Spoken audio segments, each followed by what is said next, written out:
ассалому алайкум ҳамтонони азизи салом ва хонавод сарбаланд бошед. Як аз савол аст ки оё аллергияро бо ҳиҷома тобот карда мешавад? Албатта, ман худам аллергияи худамро ба ҳиҷома тобот кардам. Ман аз харбуза аллергия доштам ва аз картошкаи нав мебарад ки пӯст мекардам аллергия доштам. Ҳаминҳо бартараф шуд бо ёрии ҳиҷома. Аллергияро албатта аллергия дар тибби муосир тобот надорад. Аллергия мисли бемории астма, бемории қанд табобат надорад, фақат ки ором мекунад ё ин ки вайашро паст мекунад, лекин табобати бопуррагӣ надорад. Лекин бо ёрии ҳиҷома бопуррагӣ табобат мешавад иншоалло. Аллергия ман худамро табобат кардам. Чӣ қадар одамои аллергия ман табобат кардагиам, чунки дар ҳадис пайғамбари Муҳаммад саллаллоҳу алайҳи ва саллам аст ки дар ҳиҷома шифо аст. Як кас савол кардааст ки шавҳар кардид пас аз ин чиз воқеа? Бале, ман шавҳар кардам. Ман худамро табобат кардам. چی میگن بهتر شدم شوهر کردم و صاحب فرزند شدم. فرزند دارم، بله 2 تا فرزند دارم. یک تا فرزندم رو دخترچه‌ام رو تولد کردم، خودم شیر دادم و وای رسانده است نبودم یاری دو همراه خودم باشد. و یک پسر دارم، و پسرم من مکانیدگیم، شیر مکانیدگیم، تولد نکردگیم، شیر مکانیدگیم. اون پسر من رو اینجوری مادر میگه. و میگه که من یک تا بچه دارم، من 2 تا بچه دارم میگه. من پسرم رو اینجوری پسری خودم میحسابم، چون که من رو مکانیدم. در دین اسلام مادری که پسر رو شیر میدهد، олимҳо баъзеаш мегӯянд 6 бор зиёд бо сер дода бошад, баъзеаш мегӯянд ки як борам дода бошад сери, фарзандаш ҳисоб мешавад. Ман онро зиёда аз 10 маротиба маконидамам писарчаро. писари ман ҳисобида мешавад инчунин. Писари чӣ мегӯянд ширмак. хоб бо иҷа мегӯянд ки овозатон паст аст. овози ман паст нест. Ман дод зада гап занам бароишон. дод занам, окта гап занам. бо диққат шинед, мисли ман дар оромӣ сабт мекунам. дар оромӣ нишинед, гӯш кунед, овози манро бохуб мефаҳмед. خب چرا به وطن برگشته نمیتوانم؟ چون که من به شما گفتم که من در تهدید کشتن میباشم. ببینید من سال 1997 می آمدم با دانشجوهای تاجیکستان خوردم.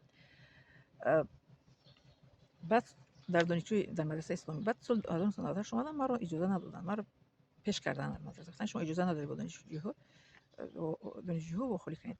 و سال 2000 که اومدم با کار در آمدم، در همون زنی که ما رو پیش کرد، همون زن رو از کار رفته است و کار نمیکنه در همونجا. رحمت اول تو دیدین ما رو پیش کردن که با ما اومدم کار در آمدم.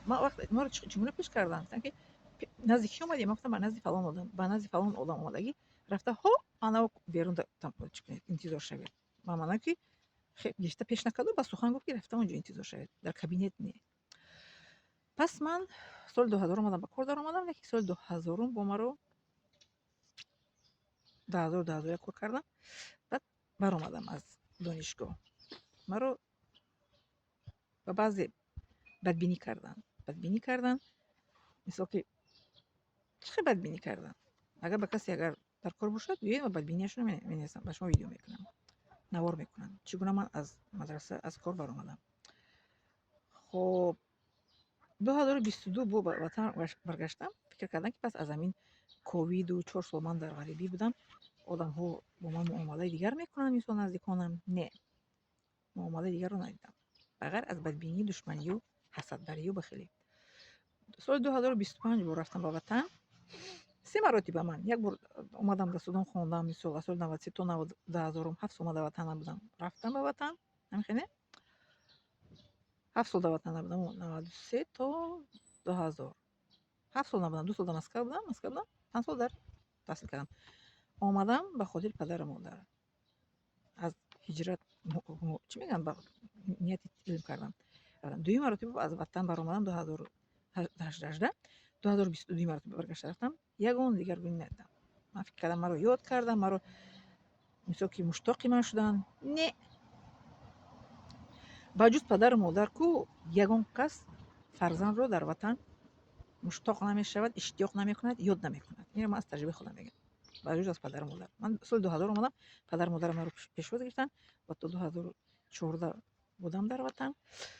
2010 مادرم از دنیا گذشتن، 2014 پدرم از دنیا گذشتن و 2018 من برآمدم. یعنی که من 2000 برگشتم اومدم با پدر و مادرم ایستادم، من رو انتظار دادم. 2022 اومدم، کسی من رو یاد نکرده است، چی میگم، مشتاق من نشده.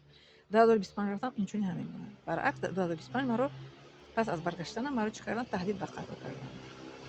وای من در تهدیدی به قتل می‌باشم. انا میگویم و با وجود این من در وطن خانه ندارم و پرپیسکا ندارم. هموطن عزیز با دقت رو گوش کنید التماس.